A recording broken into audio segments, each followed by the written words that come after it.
দেশের ডলার বাজারে আবারও চাপ বাড়ছে। ১৫ থেকে ২০ দিনের ব্যবধানে এলসি বা আমদানি ঋণপত্র নিষ্পত্তিতে প্রতি ডলারের দাম বেড়েছে প্রায় ৭০ পয়সা। ফলে আমদানিকারকদের ব্যয় যেমন বাড়ছে, তেমনি নতুন করে মূল্যস্ফীতির আশঙ্কাও দেখা দিয়েছে। সোমবার দেশের কয়েকটি বাণিজ্যিক ব্যাংকে প্রতি ডলার ১২৩ টাকা ৫৫ পয়সা দরে এলসি নিষ্পত্তি হয়েছে। অথচ গত কয়েক সপ্তাহ আগেও একই ডলার পাওয়া যেত ১২২ টাকা ৮৫ পয়সা। এই অল্প সময়ের ব্যবধানে ডলারের দামের এই বৃদ্ধি বড় অঙ্কের আমদানিতে বিশাল অতিরিক্ত ব্যয়ের কারণ হয়ে দাঁড়িয়েছে। ওদের স্বপ্ন পূরণে পাশে থাকতে পেরে আমরা গর্বিত। তথ্য বলছে ২০ লাখ ডলারের একটি এলসি নিষ্পত্তিতে এখন আগের তুলনায় প্রায় ১৪ লাখ টাকা বেশি খরচ হচ্ছে। ব্যবসায়ীরা বলছেন, এই বাড়তি ব্যয় শেষ পর্যন্ত পণ্যের দামে যুক্ত হবে, যার প্রভাব পড়তে পারে সাধারণ ভোক্তার উপর। বাংলাদেশ ব্যাংকের কর্মকর্তারা বলছেন, কয়েকটি বাণিজ্যিক ব্যাংক রেমিটেন্স হাউস থেকে বেশি দামে ডলার কিনছে।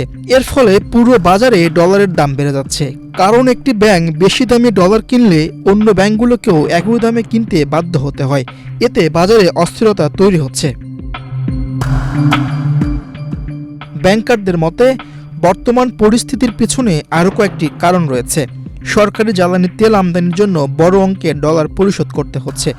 এছাড়া বিশ্ববাজারে জ্বালানি তেলের দাম বৃদ্ধির প্রভাব এখন এলসি পরিশোধে এসে পড়েছে। অন্যদিকে জুন মাসে রেমিটেন্স প্রবাহ আগের কয়েক মাসের তুলনায় কমেছে। একই সঙ্গে মে মাসে রপ্তানি আয় আগের বছরের তুলনায় ৭% বেশি কমেছে। ফলে বাজারে ডলারের সরবরাহ কম থাকলেও চাহিদা বেড়েই চলেছে। বিশেষজ্ঞরা বলছেন, সামনে বেসরকারি খাতে বিনিয়োগ ও ব্যবসায়িক কার্যক্রম বাড়লে নতুন এলসি খোলার পরিমাণও বাড়বে। তখন ডলারের উপর আরও চাপ তৈরি হওয়ার আশঙ্কা রয়েছে।